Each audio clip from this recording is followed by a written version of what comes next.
In yesterday's video, I talked about the completely baseless conspiracy theory that Gavin Newsom, the governor of California, secretly and illegally traveled 1,000 miles away to spend a day in Montana before rushing back to deliver a press conference from Napa. I pointed out that one of the reasons why this idiocy caught on is because conservatives want to believe that liberals can't run a state and keep their residents happy. I hesitate to talk about this because we are currently, as a nation, experiencing a great tragedy. 100,000 people are dead who could have been alive today if the Trump administration had any semblance of professionalism or common sense.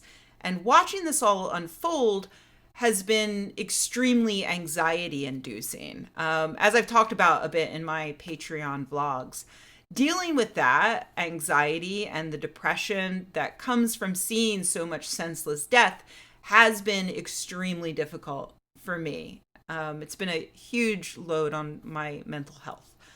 But none of those negatives are due to me living here in California. And in fact, living here has greatly alleviated my anxiety.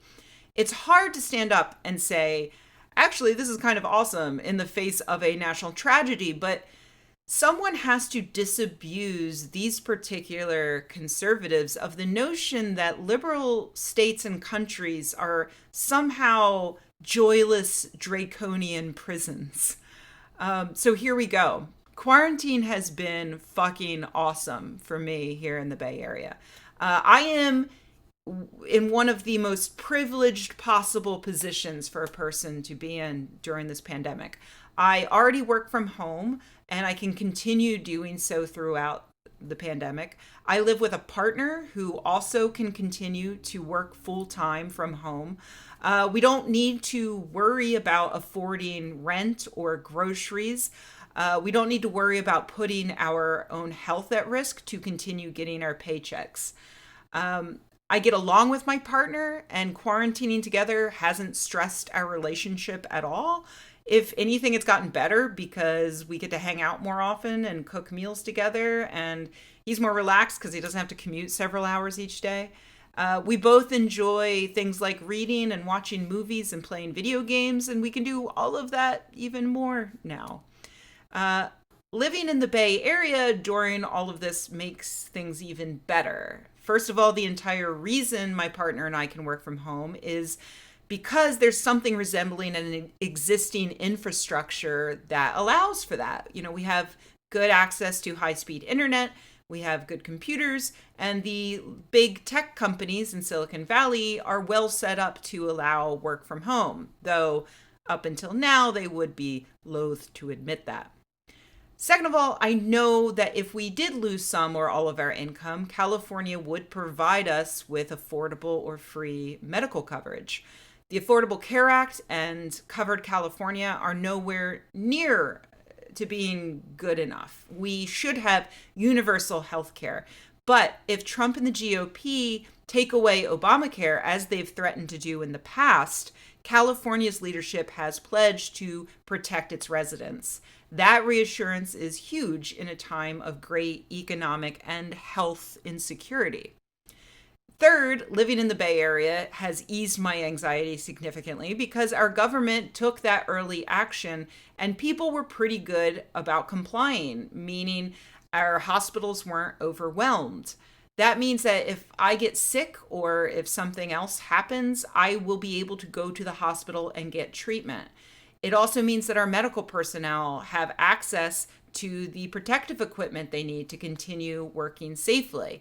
I say so far, we could very well see another spike coming up. We'll see. But compared to a lot of places in the US, we're doing really well.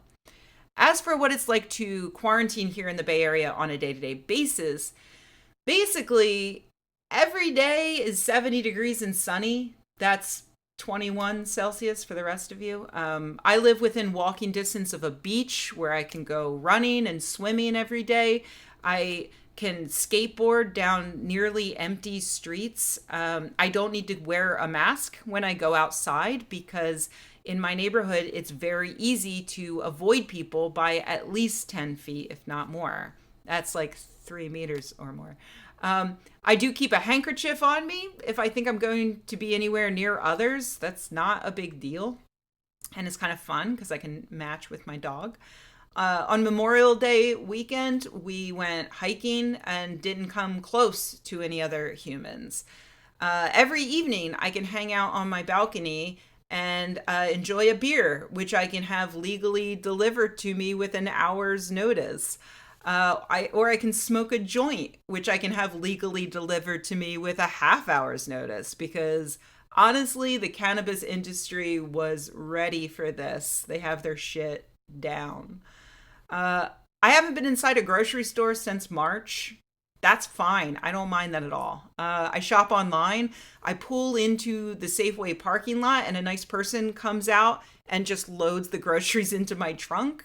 And then I leave. And it's great. It's made me better at planning meals and making lists. We have everything we need. There's no runs on anything at the grocery store right now. We have toilet paper and flour and sourdough and anything else we could want. We buy comics from our local comic shop. Again, we just pull up to the curb and, can collect them without even touching another human. The same with buying magic cards from our local game shop. We can even buy tiki drinks from our local tiki bar. We can support all of these great local businesses and help them stay afloat through this hard time. And I've seen my neighbors doing that, and it's been really heartening. Speaking of neighbors, I have good friends who are neighbors, and so we can socialize together so long as, we're outside, we keep our distance, but we can still hang out. And as for the rest of my friends around the world, I see them all the time now. I see them way more than I used to on FaceTime calls and Zooms. We play video games together. We have poker tournaments.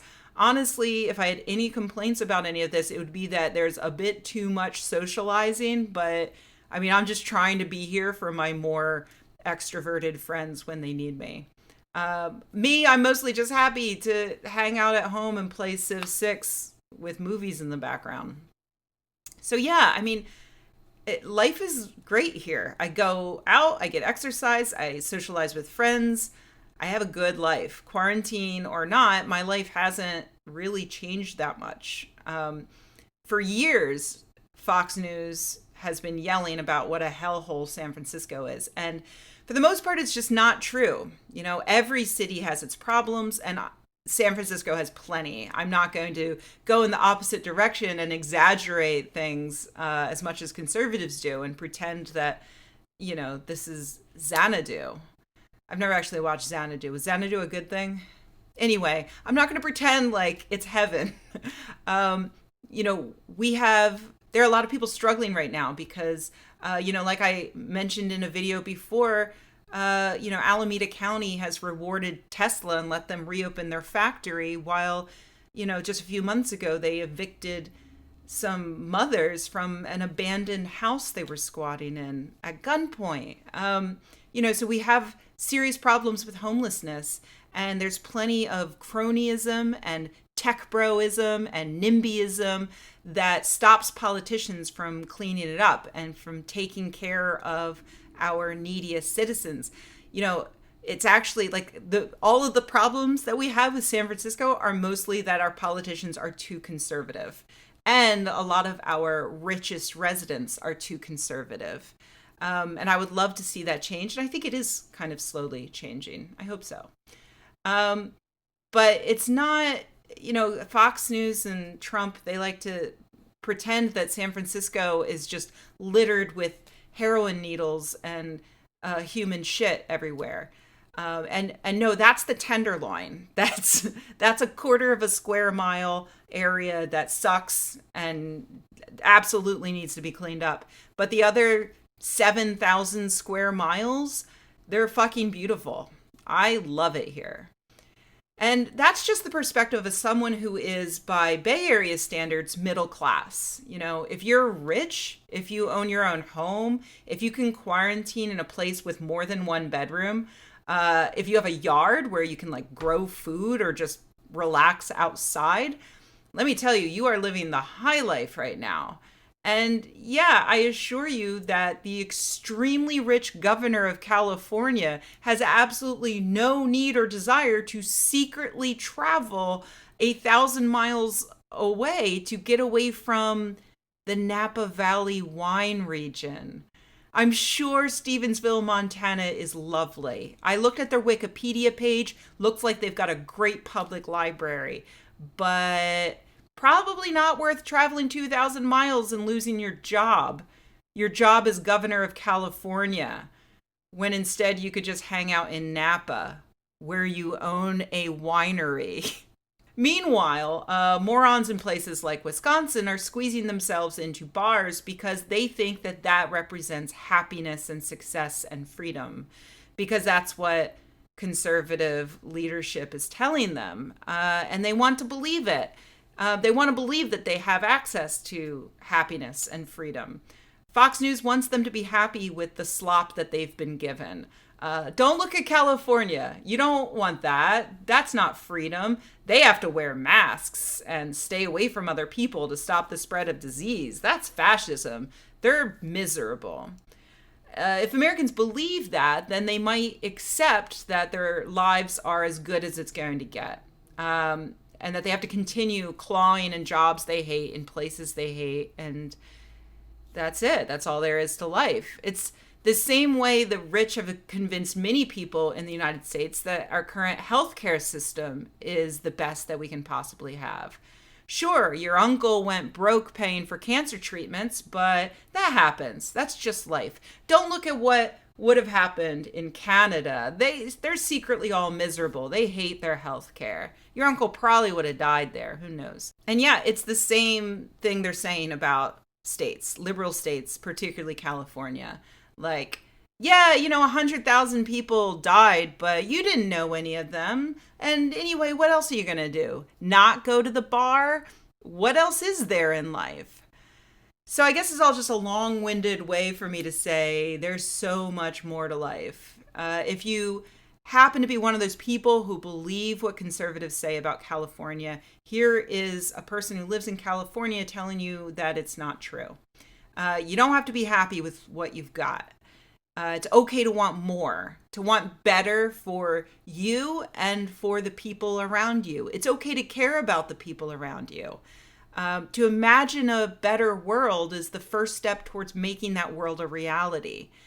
And though they try to paint our compliance with quarantine as weakness, it's just not. It's not weak to care about people, even people you're not related to, or even people you don't know. It's actually incredibly strong and good to make sacrifices to keep other people safe and healthy. Those are the same things that conservatives like to brag about when it comes to our military. Sacrifice to protect people you don't even know is the greatest possible thing you can do. Well, it's the same now, only the sacrifice is not that bad.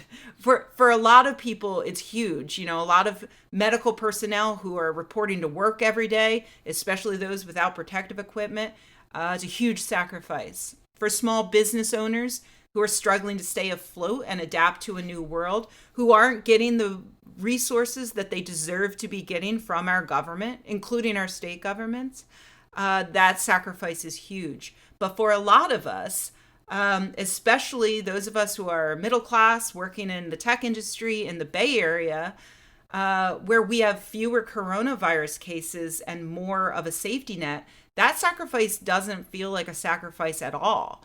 It feels like a slightly adapted way of living that I will gladly do to protect others. Seeing that spun by neocons into this idea that quarantine is a horrible prison that our own governor escaped by secretly fleeing to Montana is just disappointing. Be more skeptical.